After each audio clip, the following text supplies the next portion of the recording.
It was the last place she wanted to be, her pride buried beneath layers of dust and shame. Maggie Connor stood in the back of the church hall, arms crossed tight, her face blank as stone.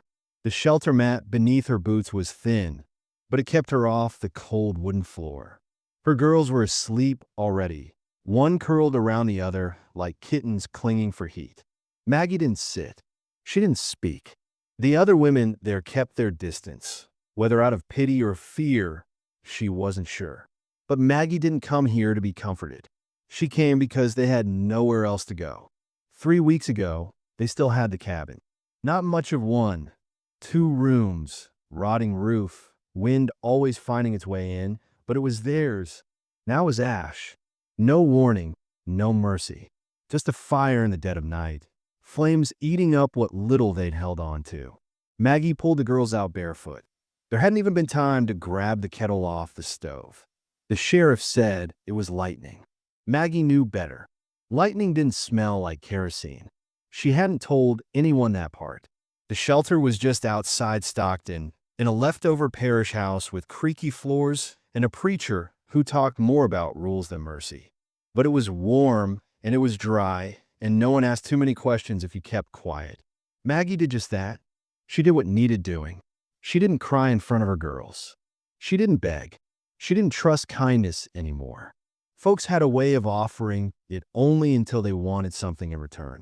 That night, after everyone else was asleep, Maggie stood at the door and watched the wind push dust across the path outside.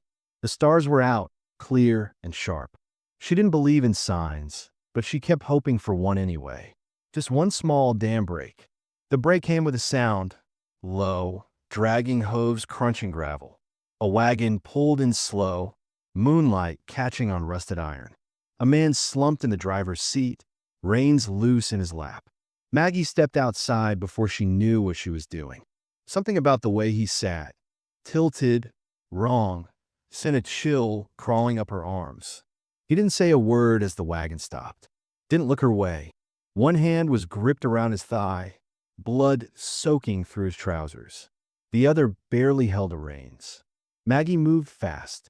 She didn't ask who he was or why he'd come.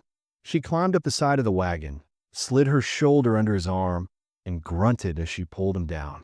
He tried to stand, legs buckling. She got them both to the ground somehow, breath shallow, chest aching. The man's face was pale, mouth tight with pain. His hat was gone, hair matted with sweat. "Shelter," he rasped. "You preacher."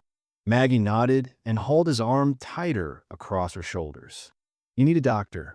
"No doctor." "Then shut up and let me carry you." He didn't argue after that. The preacher opened the door in a robe, eyes wide and already shaking his head. "This ain't no place for her." "I'll take responsibility," Maggie snapped. "He's bleeding. You want to let him die out here, fine. I'll do it myself." The preacher's mouth stayed open, but he moved aside. Maggie led the stranger in, found a cot in the far corner, and grabbed a wash basin. The girl stirred but didn't wake. She was glad. They'd seen enough already. The man didn't flinch as she cut his trouser leg up the side. The wound was deep, bullet clean through. Maggie bit her lip, cleaned it as best she could, and stitched it with hands steadier than she expected. She didn't ask him his name. He didn't offer one. By morning, he was still breathing. She sat nearby with a cup of coffee, cold and bitter. He blinked at her, lids heavy. "You sound like someone who's done it before." Maggie sipped the coffee. "Had to fix my own jacket once. Got caught on barbed wire." His lips twitched. "Hell of a thing. You didn't say where you're from." "I didn't," he agreed. There was silence for a while. The others in the shelter avoided them now like they were carrying plague. Maggie didn't mind. She watched the man as he drifted in and out of sleep, jaw locked like he was bracing for something worse. When he spoke again, it came out low and ragged. "Name's Eli." Maggie nodded once. "Maggie, thanks for not letting me bleed out." She shrugged. "Didn't have it in me to let a man die 5 feet from my girls." The next few days, she stayed close. Not out of care, she told herself. Out of responsibility. The wound didn't fester, which was a miracle. Eli didn't talk much, but when he did, It was with a weight behind it, like every word had earned its way out. He didn't ask questions about her past. He didn't press. Maggie found herself sitting nearer to his cot, without meaning to, her body easing into the quiet between them. One morning, she saw him trying to pull his boot on, face strained with pain. "You're an idiot," she muttered, bending down and doing it for him. "I've been called worse," he muttered back. She smirked before she could stop herself. That night, Maggie stepped out again, the air cooler now, the sky pale with moonlight. Eli joined her, limping. They stood side by side without touching. After a while, he said, "You look like someone who's been on a run for a long time." Maggie didn't answer, didn't deny it. "My father used to say, pride'll keep you warm, but it won't feed your kids." I gave up pride the night our roof caved in. Eli looked over at her. "Then what's keeping you up right now?" She met his gaze. "I don't know. Habit, maybe." Eli didn't speak after that, but he didn't go back inside either. When it rained the next day, Maggie sat close to the stove with the girls, watching the water drip through a crack in the ceiling. Eli worked a small piece of wood in his hands, carving something without speaking. When the girls finally fell asleep, Maggie looked over. "What are you making?" He held up the figure. It was rough, a little horse, not more than an inch tall. "They like horses?" "They used to, before everything." "I'll make another." Maggie stared at him. "Why?" Eli didn't look up. "Because I need to remember what good things feel like." Her throat caught. That night, when she curled up beside the girls on the cot, she felt something shift. Not hope, not yet, but something like it, something quieter, more dangerous, because hope could be ripped away. But trust, that could ruin you. She didn't know yet that Eli was running from something too, that his wound wasn't from a stray bullet or a fight over land, but a betrayal he still hadn't spoken aloud. She didn't know he'd once had a wife who died by another man's hand, or that he hadn't picked that shelter by accident. But he stayed, and in a place where no one stayed long, that mattered. The first time Maggie saw Ruth, she thought the woman looked like a preacher's wife. Chin up, eyes sharp, hands folded in that way people had when they'd never known hunger. But Ruth was no preacher's wife. She was a widow from 2 counties over, and if her lips moved like she was ready to pray, her tone had enough bite to kill the amen. Ruth ran the day-to-day at the shelter like it was her personal mission from God, with her sour apron and her wooden spoon slapping down on the counter when someone crossed a line. Maggie didn't like her, not because Ruth was mean, though she was, but because Ruth saw too much. She had the eyes of someone who'd buried a husband, maybe more than one. Eyes like that didn't miss things. Ruth started watching Eli the day he could stand on his own. Maggie noticed it right off.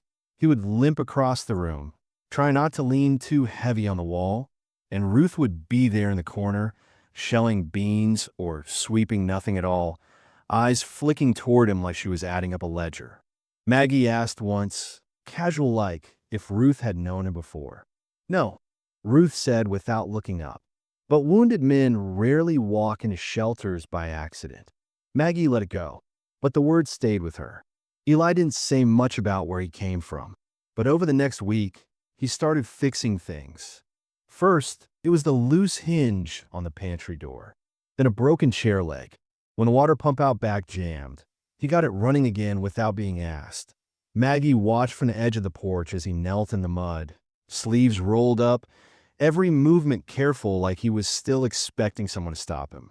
"You keep fixing things, they'll make you stay," she said one morning, offering him half an apple. Eli took it. "Maybe I want to." It was the first time he'd hinted at something real, and it unsettled her more than she cared to admit. The girls, Annie and Joe, started following him around too. Not close, not in that clingy way children sometimes have, but just near enough to watch. Eli didn't talk to them much, but he'd nod when they hovered, and sometimes passed them a carved figure from his pocket. A fox, a rabbit, a tiny bear. Maggie hadn't seen her girl smile like that in months, maybe longer, and that scared her, because the last time she let someone in, it ended with her waking up to the sound of glass shattering and a man's hand around her wrist. The fire had come later, but it had started that night. Maggie had buried her pride and fled with the girls, leaving behind her last piece of safe ground. And now here she was again, watching a man who didn't ask questions and didn't give easy answers, quiet, kind, and dangerous in ways she hadn't yet put a name to. One evening, while she was hanging blankets over the back line, Ruth walked up beside her and folded her arms. "You're smart," Ruth said without preamble. "But tired women don't always make smart choices." Maggie didn't turn. "I haven't made a choice." Ruth nodded toward the shelter where Eli was patching a gap in the wall. "No, but you're thinking about it." There was no use denying it. Not with Ruth. "I know the kind of man who leaves town bleeding and quiet," Ruth went on. "They're not always running from justice, but they're always running from something." Maggie met her eyes. "So am I." Ruth didn't flinch. "Then maybe you understand what you're getting into." She walked away after that, her meaning as clear as the night sky above them. Later that week, another stranger came to the shelter. A younger man, maybe 30, with fast eyes and a wound-up stance like he was used to looking over his shoulder. His name was Wade, and he said he was just passing through. But the moment Eli saw him, something shifted. He tensed, jaw tight, one hand hovering near his side like he still carried a weapon. Maggie noticed. Wade didn't talk to Eli, not directly, but his eyes followed him, lingering just a second too long. He chatted up Ruth, offered to help with chopping firewood, even tried to make conversation with Maggie. She kept it short. Her stomach had gone cold the moment he walked in. That night, after everyone had gone to sleep, she found Eli sitting by the pump, staring into the dark. "You know him." He didn't look at her. "Not anymore. That man's trouble." "I know." She sat beside him, knees pulled to her chest. "Should we leave?" He looked at her then. "You still thinking of me as we?" Maggie didn't answer, but she didn't stand up either. Eli leaned back against the pump's edge, face shadowed. "He's part of something I walked away from. Or tried to. They don't like that." "What were you part of?"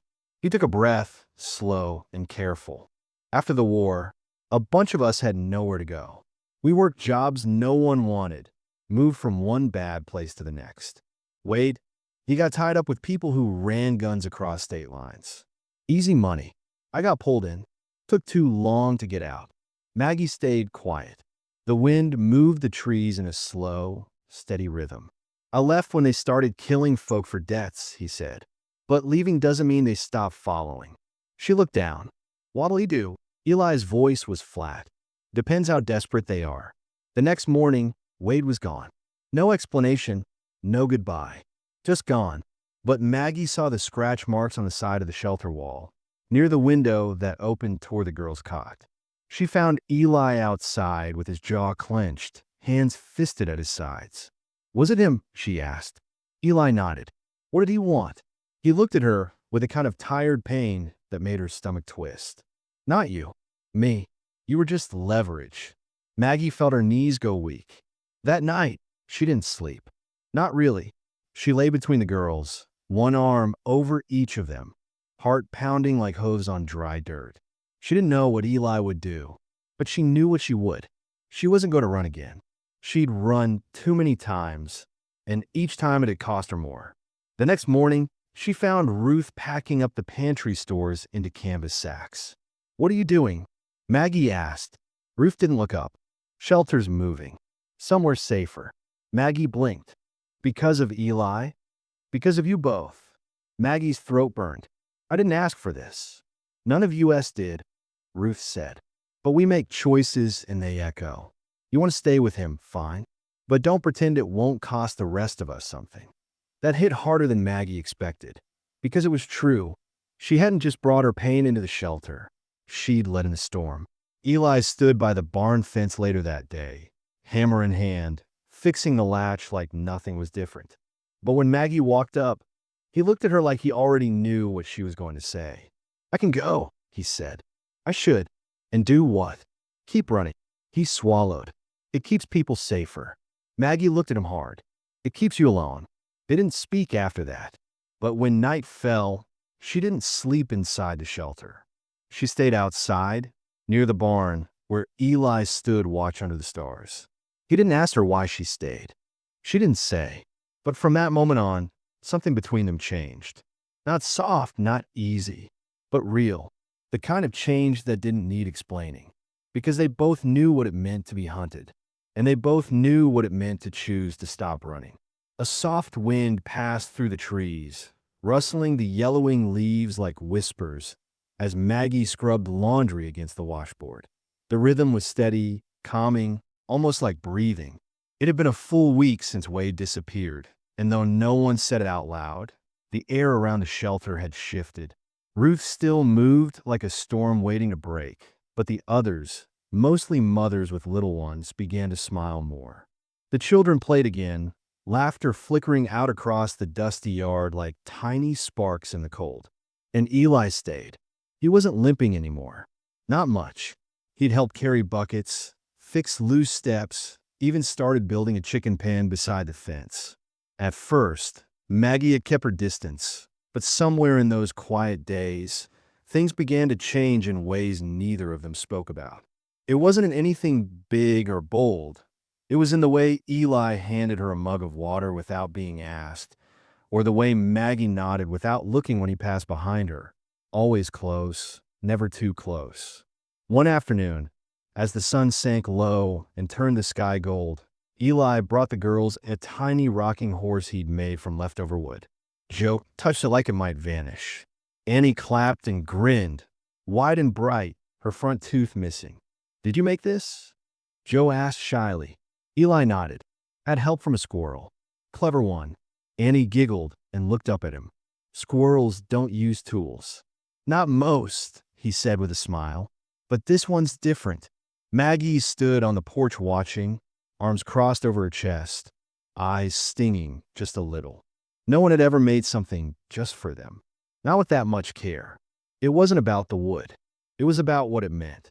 That someone had seen her girls, really seen them, and thought they were worth the time. That night, when the girls were asleep and the wind picked up again, Maggie stepped outside. She found Eli sitting on the bench near the pump.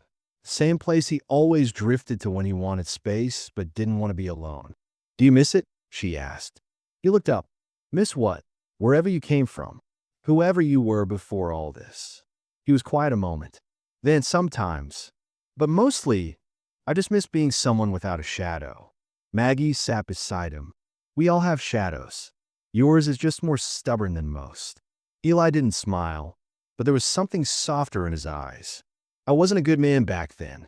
"You think I was a good woman?" she said, laughing without humor. "I stayed with a man who burned the back of Joe's leg with a stove poker because she cried too loud. I told myself I had no choice. I waited too long to leave." Eli looked at her but didn't speak. "I kept thinking if I stayed just a little longer, he'd change. That it was my fault, that I was the problem." She hadn't meant to say that, but it was out now, naked in the air between them. "He's the one who set the fire?" Eli asked, voice low. Maggie nodded. "I still see him sometimes. In my sleep. Sometimes when the wind hits just right. I hear his boots on the porch." "You got out," Eli said. "You pulled your girls out. That counts." Maggie stared at her hands. "Sometimes it doesn't feel like it." Silence again, but it wasn't empty. It felt full, weighty, like the truth they were finally letting themselves hold. The next day brought a soft rain, and with it a quiet peace. Eli taught the girls how to spot rabbit tracks in the dirt. Maggie made bread with what little flour they had left. She let Joe crack the egg and didn't even scold when half the shell ended up in the bowl. Ruth watched from the far end of the shelter, arms crossed, lips pressed tight, but she didn't interfere. When Maggie passed her later, Ruth said quietly, "The girls are blooming. That man's done something right." Maggie paused. "You still think he's danger?" "I think he's danger's twin. But not all danger's bad. Sometimes it gets things done." That evening, Eli brought back a bucket of fish from the stream. Small, silvery, but enough for dinner. The girls cleaned them without fuss, proud and grinning. The shelter felt lighter, the kind of light you notice only after it's been gone for too long. After dinner, Ruth sang a hymn while one of the other women played a broken-down fiddle. It wasn't pretty, Not really, but it was real. Maggie sat beside Eli, Joe curled against her hip, Annie nodding off on his shoulder. "You ever thought about staying?" she asked him. He blinked slow. "You mean here?" "I mean anywhere." He tilted his head toward her. "Maybe, if there's something to stay for." Maggie looked down at the girls. "And if there was—" Eli didn't speak, but he didn't look away either. In the following days, Maggie started to imagine things she hadn't let herself picture in years. A place with chickens, a roof that didn't leak, a safe bed. Maybe even laughter. Maybe even something more. She caught herself watching Eli the way a woman watches someone she wants to trust, even if she's not sure she can. And sometimes, when she turned around too fast, she'd catch him watching her the same way. It wasn't love. Not yet. But it was the place where love might start to grow, slow and cautious, like spring after a hard winter. But nothing peaceful ever lasted long in Maggie's world. One late afternoon, the girls were out near the old well, gathering rocks. Ruth was inside, tending to a sick baby. Maggie was hanging laundry, the sun warm across her shoulders. That was when she saw the man on horseback. He wasn't riding fast, but there was something about the way he moved, too smooth, too certain. Maggie's heart dropped. She knew that shape, that hat, that upright spine. She dropped the sheet she was holding and ran to Eli. "He's here." Eli didn't ask who. One look at her face was enough. "Get the girls inside," he said. "Now." Maggie didn't argue. She called out once, sharp, and the girls ran. She ushered them into the back of the shelter, heart slamming against her ribs, hands shaking as she bolted the door. Ruth met her at the front hall, eyes narrowed. "Who is it?" "Someone who won't ask twice before taking what he wants." Ruth looked out the window, jaw tightening. "Then he won't get the chance." Outside, Eli stood waiting, a hammer still in his hand. He didn't hide, didn't flinch. The rider stopped just outside the fence. Maggie watched from behind the curtain, heart hammering. "Name's Dalton," the man called. "I'm looking for someone."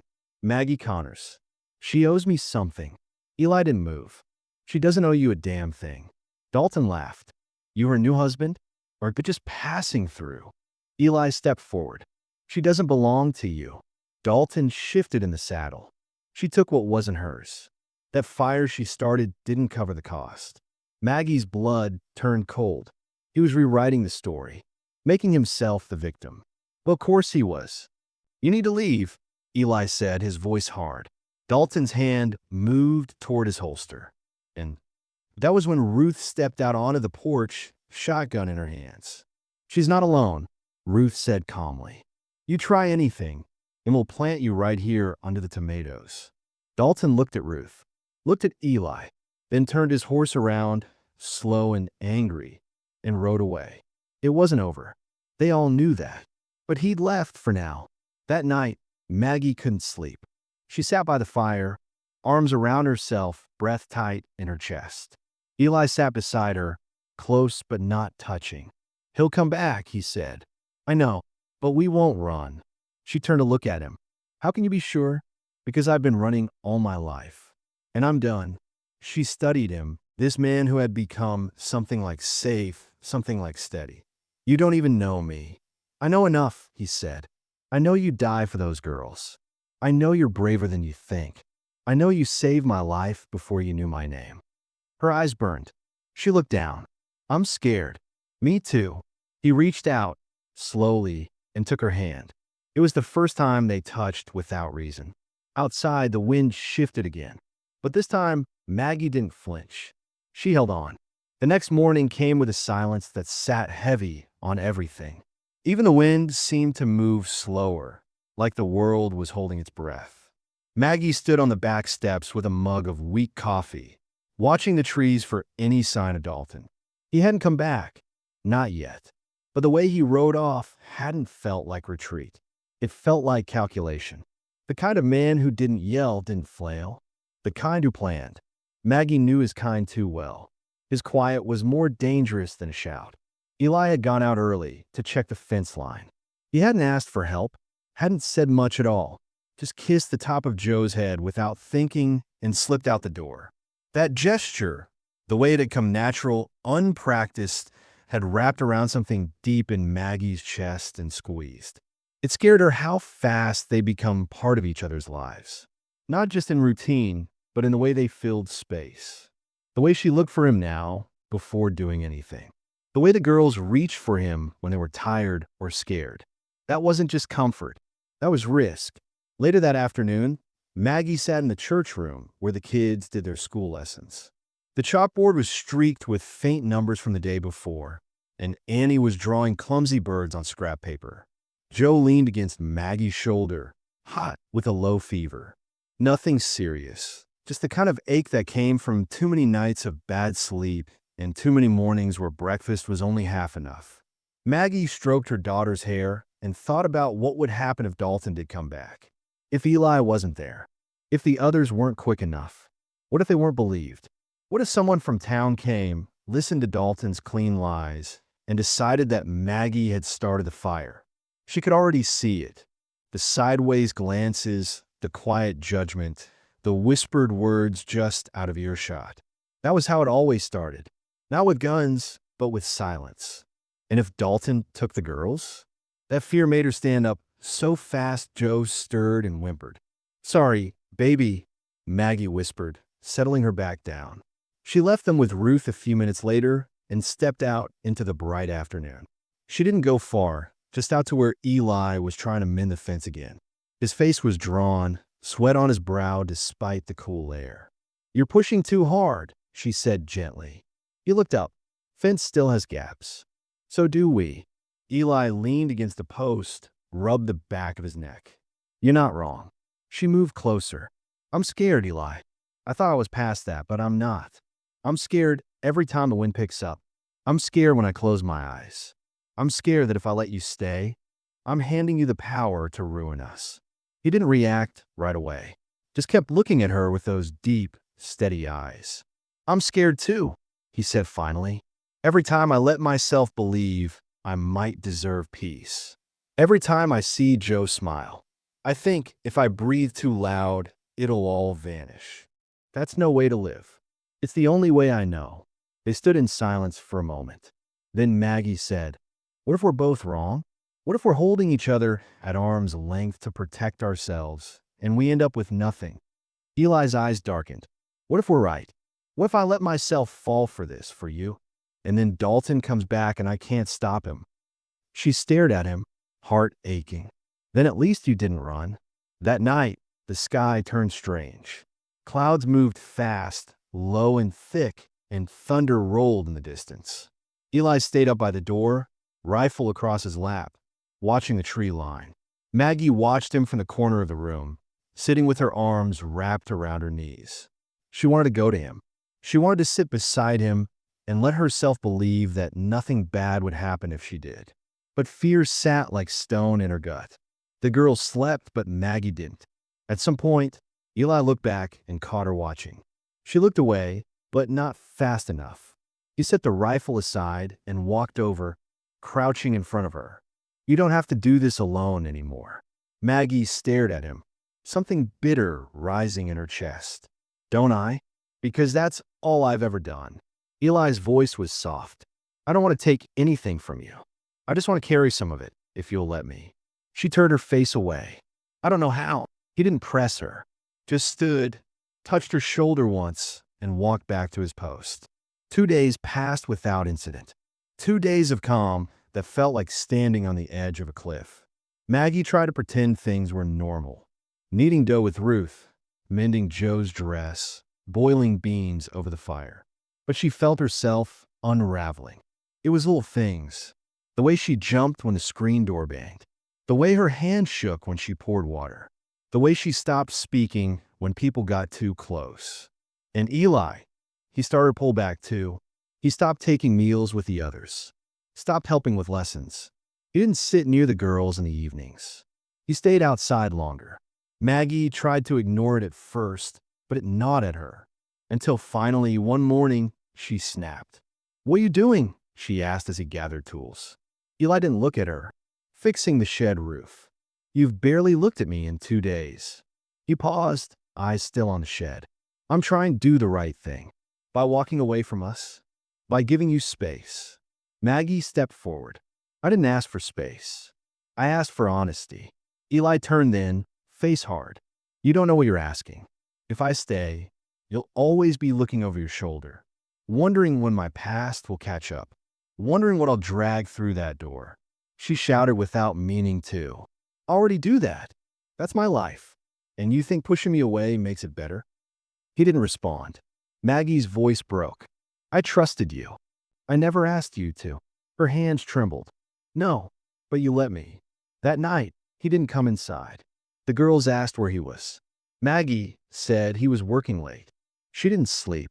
She sat by the stove, head in her hands, wondering if she'd just lost the only thing that had made her feel real in years. Maybe Ruth was right. Maybe comfort was just a trap. A moment of warmth before the cold came back twice as hard. The next morning, he was gone. His bed was empty. His tools were gone. The gate was swinging open. Maggie stood in the doorway, heart beating like a drum. Rage, heartbreak, panic, they all came at once, slamming into her like a flood. And then she saw the note. It was folded neat, wedged under the bowl on the table. Maggie, I'm going to end this. He's watching. I saw him. I'll draw him away. Keep them safe. She read it 3 times before it sank in. Eli wasn't leaving. He was going to find Dalton. Maggie stared at the note, everything inside her twisting. He thought he was protecting them. He thought removing himself was the answer. But he didn't understand. He was the answer. Not just because he could fight, but because he made them feel worth fighting for. And now he was gone. Maggie didn't cry. Not then. She stood stiff and silent, folded the note carefully, and put it in her apron. Then she went to Ruth. He left, Maggie said, to face him alone. Ruth looked at her a long time. Then you best decide. Do you let him fall alone or go after him? Maggie's hands clenched. I've been afraid my whole life, she said. But not anymore. The sky rumbled again, distant and low. Maggie gathered her things. Because the story wasn't over. Not by a long shot. The road into town was dry and cracked, but Maggie didn't feel the heat. Not in her hands, not in her boots, not even in the dust that clung to her throat as she rode. All she felt was the tightness in her chest, the beat of her heart so loud it drowned out everything else. She had borrowed Ruth's old mule, slow but steady, and ridden since before dawn. The sun was already climbing when she crested the hill and saw the first buildings of Clayton's Hollow. One dusty saloon, one general store, a boarding house that leaned like it was tired of standing. And at the far end, a livery stable with its doors half open, like a mouth waiting to swallow something whole. That's where she found the horse. Eli's. She dismounted in one smooth motion, boots hitting the ground hard. The closer she got to the stable, the louder the sounds became. Voices raised, something crashing, a cry of pain quickly cut off. Maggie didn't pause. She grabbed the nearest thing she could, an old iron tool left near the hitching post, and walked straight in. Eli was on his knees, one arm around his middle, blood wetting his shirt, a bruise rising under his eye. He wasn't moving much. Across from him stood Dalton, sleeves rolled up, gun still drawn. Another man, tall, wiry, eyes mean as a winter snake, stood behind him, arms crossed. You should have stayed gone, Dalton growled, kicking dust toward Eli. You always were stupid with your loyalty. Maggie stepped into the open. That's rich, coming from the man who burns children's beds in the night. Dalton froze. His head turned slow, like he couldn't quite believe she was there. Well, damn, he muttered. Look what the wind dragged in. Eli's head came up fast. Maggie, no, go. Run. But she didn't move. I'm tired of running. Dalton laughed. You? Standing up to someone? Last time I saw you, you were curled in the corner begging me not to hurt the girl. Maggie's stomach twisted, but she didn't let her face crack. You're not touching them. Ever again. He stepped forward. What makes you think you can stop me? I'm not alone, she said. Not anymore. She swung the iron hard. It connected with the wrist holding his gun. The gun clattered to the floor. Eli surged forward, wounded or not, and tackled Dalton, sending both of them crashing into the stall door. The other man reached for a knife, but Maggie turned fast and slammed the tool into his knee. He buckled with a yell. She didn't wait. She grabbed the dropped revolver, heart pounding so loud it made her ears ring, and pointed it at both of them. "Stay down." Her voice shook, but her hands didn't. Eli groaned as he pushed himself up, favoring his side.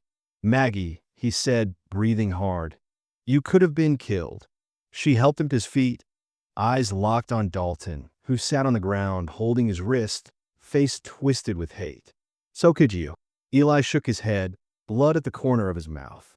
"This wasn't your fight. It became my fight the day you stopped being a stranger." He stared at her for a long time, chest heaving, sweat and blood mixing on his skin. "I left so you wouldn't have to do this. And I followed so you wouldn't have to die alone." Dalton laughed bitterly. "You two deserve each other. Dumb enough to think any of this matters. You'll be looking over your shoulder the rest of your lives." "Maybe," Maggie said, voice low, "but we'll be looking together." That was when the sheriff showed up. Word must have traveled fast. Clayton's Hollow was small and violence was loud. 2 deputies came in first, guns drawn, barking orders. Maggie raised her hands and dropped the revolver. Eli didn't resist either. But Dalton, slick as always, had his story ready. "She's unhinged," he told the sheriff. "That man broke into my stable. I tried to defend myself." Maggie opened her mouth, but Eli spoke first.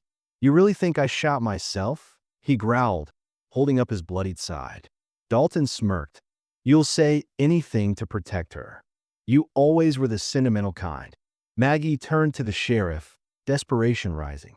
"Ask anyone in Stockton. He burned my home. He hurt my daughter. I have nothing but the clothes on my back because of him." The sheriff looked tired. He turned to his deputy. "Bring in Doc. Get this man patched up. We'll sort the rest." It took hours. Long, hard hours. The town doctor arrived and stitched up Eli's side. Maggie gave her statement 3 times. The deputies searched Dalton's horse and found maps, cash, a second revolver with filed serial numbers. That turned the tide. By dusk, Dalton was in irons. Maggie sat on the porch outside the boarding house with Eli beside her. He'd been bandaged, cleaned up some, but every movement made him wince. She leaned her head on his shoulder, careful of the wound. "I thought I lost you," she whispered. "You almost did," he said. "Why didn't you tell me?" Eli looked out at the horizon. "I wanted to protect you. Thought maybe if I just drew him away, it'd be over." Maggie's voice cracked. "I don't want to be protected if it means losing you." Eli looked down at her. "I was afraid that if I let you see everything, what I'd done, where I'd been, you'd think I wasn't worth staying for." Maggie's throat burned. "I was afraid that if I asked you to stay, it'd be selfish. That I'd trap you in something you didn't want." He reached for her hand. "Maggie, you're the only thing I want." She didn't speak, just pulled his hand to her chest and held it there. Later that night, they stayed in a borrowed room at the boarding house. It was small and quiet. The girls were still at the shelter with Ruth, safe. Maggie lay beside Eli on the narrow bed, neither of them asleep.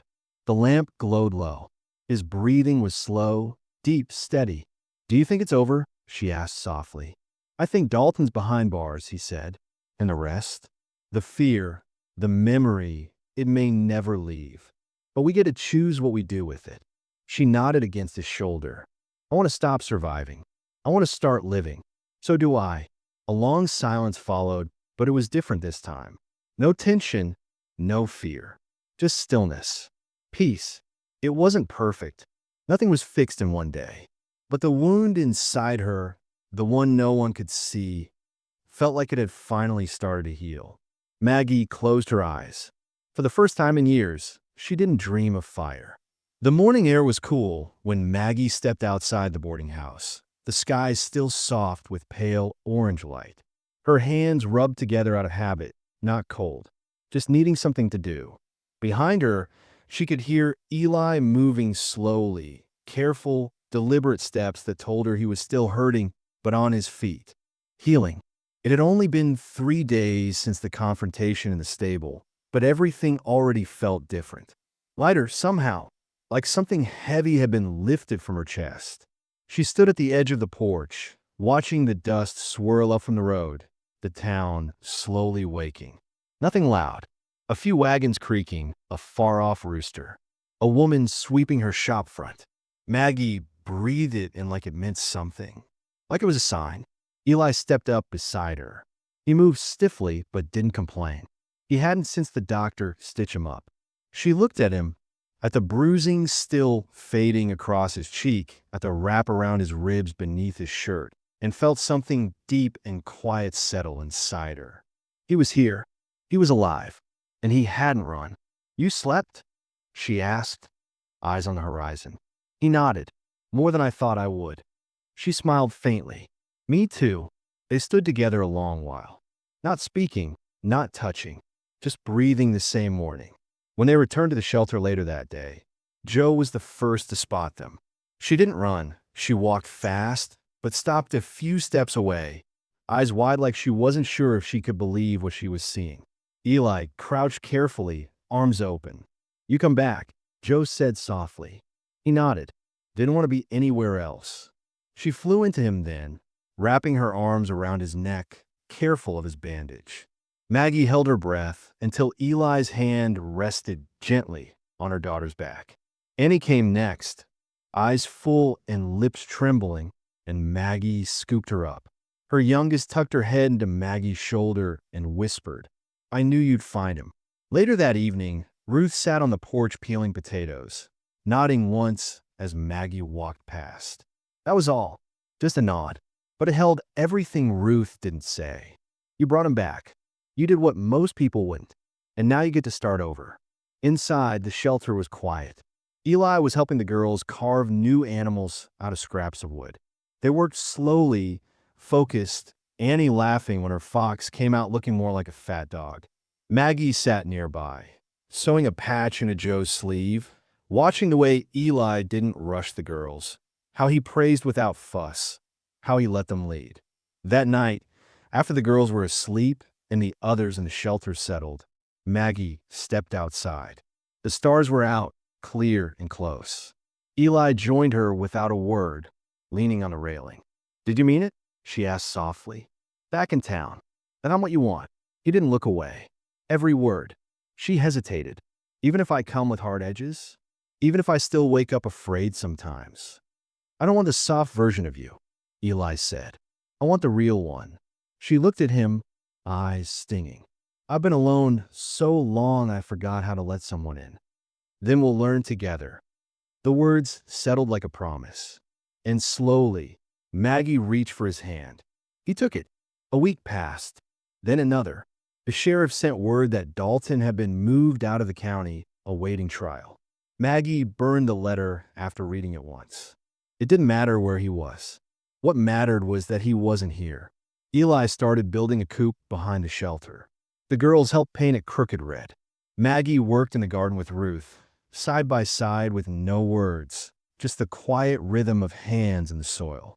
Life didn't suddenly get easy, but it started to feel steady. One afternoon, as the sun slipped low, Eli took Maggie's hand and led her out past the edge of the trees. They walked in silence until they reached the stream. He stopped there, turning toward her. "I've been thinking," he said. "Dangerous," she teased, voice low. He smiled. "I don't have much. No land. No name that counts for anything. But I got a pair of hands. I can build. I can stay. If you'll let me." Maggie swallowed. "You asking me to marry you?" Eli's smile faded into something serious, steady. "I'm asking if I can stay beside you. Call your girls mine. Call you mine. Whatever that looks like." She didn't answer with words. She stepped forward and kissed him, slow and certain, like she'd been waiting her whole life to be sure of something. They stood there, wrapped in each other, with nothing but the water moving beside them and the wind rustling through the trees. It wasn't loud. It wasn't dramatic. But it was real, and that was all either of them had ever needed. A few days later, the girls stood barefoot on the grass, wildflowers in their hands. Ruth read a short passage from the worn Bible. No church, no guests, no ring. Just vows spoken quiet between two people who had learned the hard way what love really meant. Afterward, Maggie kissed her daughter's foreheads, then turned to Eli. "We're not perfect," she said. "We're not polished. But we're here," he said. And they walked back toward the shelter, hand in hand, into a future still unsure, still fragile, but finally theirs. Not just surviving now, living together.